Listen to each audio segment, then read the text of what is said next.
Ayan, hello po, shoutout po sa ating lahat. Ayan po, no, nagbabalik ang inyong lingkod sa 26 TV. Ngayon po mayroon tayong reaksyonan video, no.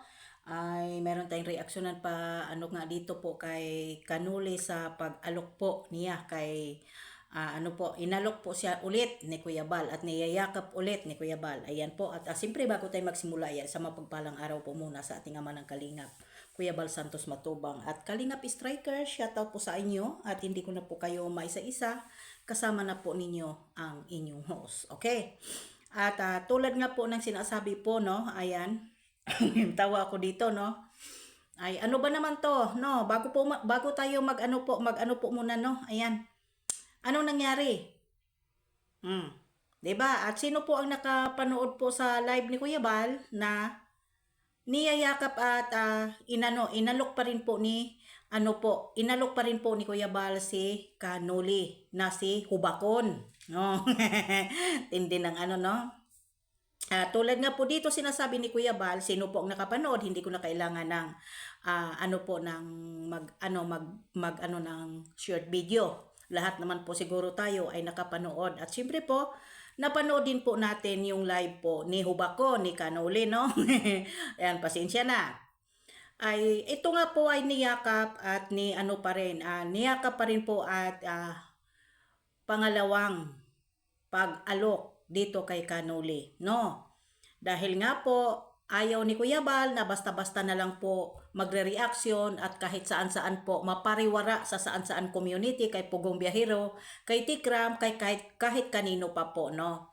Ayan, ganun po si Kuya Bal magmahal sa atin. Pero, ano nga po ba? At ayaw po ni Kuya Bal na pagsabihan po na makapalang muka, si ganito, ang dami, siyempre po, no, masasaktan din po isa si Kuya Bal na isa pong kanyang dating reactor ay na parang nang kahit saan-saan na lang po nakakarating. Ayaw po niya yon. Kaya inulit po niya pag-invite ulit si Kanuli na pabalik dito sa Kalingap dahil sa panibago pong rules ngayon ay hindi pa po nalalatag po ni Kalingap Rab at ni Kuya Bal. Yun po ang inaalala ni Kuya Bal dahil nga po doon sa community ng kung saan po siya ngayon ay walang reactor, walang kahit sino pong mag reaction doon sa kung saan po si Kanuli ngayon. Okay. Ay narinig po niyo ang sinasabi ni Kuya Bal. At dito naman po tayo kay Kanuli. Ang tulad nga po ng sabi po ni Kuya Bal, pangalawang pagkakataon na inalok ulit at yakapin ulit. Pero sumagot si Kanuli, hindi na po siya babalik dito sa Kalingap.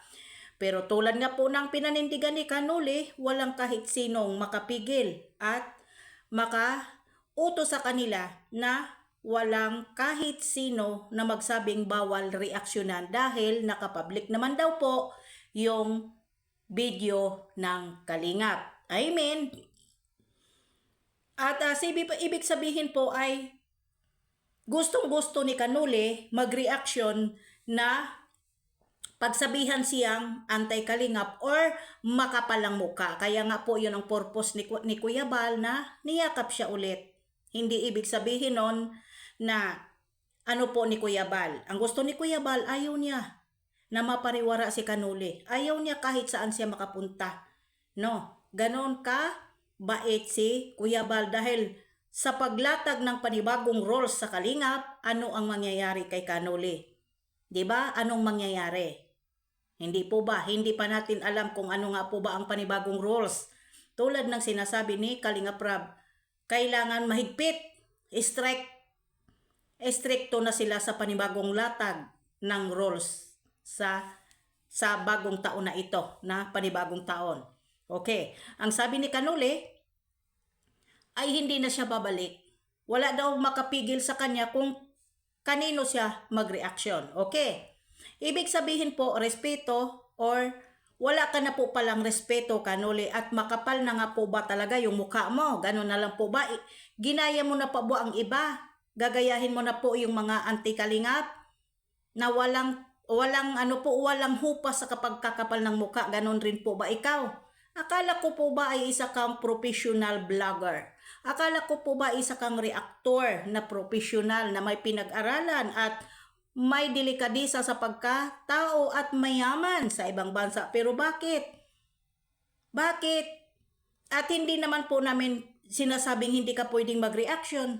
Siyempre nakapublic naman po talaga lahat yan. Pero respeto na lang po mismo sa may-ari ng video. 'Di ba? At wag na wag mo nang itatapik ang Kalingap dahil ilang ulit ka nang inalok ni Kuya Bal.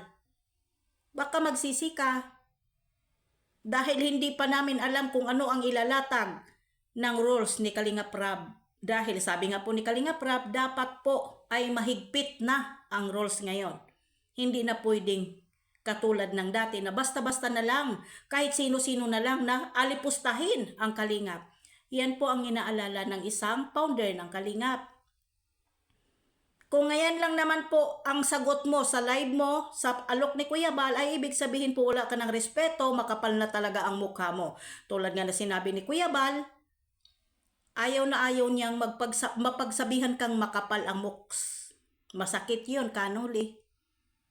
Ang inaalala ni Kuya Bal, baka paglatag po ng roles ni Kalingap Rab, baka maapektuhan ang iyong channel. Yan lang po ang amin. Bakit nga po ba? 'Di ba? Nirespeto ka pa rin po. Wala ka namang kaaway at huwag kang balat sibuyas kapag nareaksyonan ka, go lang, laban lang, huwag kang iiyak pero umiyak ka 'Di ba? Normal lang 'yan dito sa social media. 'Di ba? Ay talagang makipag-ano ka, kung hindi ka po, yan po ang iyong katwiran, ay ito lang po ang masasabi namin. Oras na sige at hindi mo pa rin tinitigilan ang Kalingap sa pagkukumpara sa kanyang pamangking community, sa pamangkin ni Kuya Bal, ay hindi ka namin aatrasan, matira matibay. Sino ba dito ang mapapahiya? Kami po ba na sanay sa bakbakan? Sanay sa murahan? Ikaw yun ang dapat mahiya, kaya dapat po mag-isip kang mabuti, kanuli. No? Huwag tayong magpapakapal ng mukha o talagang sadyang makapal na buba talaga yung mukha mo. Okay? Hanggang dito na lang po. Maraming salamat po mga Kalingap sa suporta. I love you so much. And congratulations po sa lahat po ng nakatanggap ng award sa Kalingap. God bless. I love you all.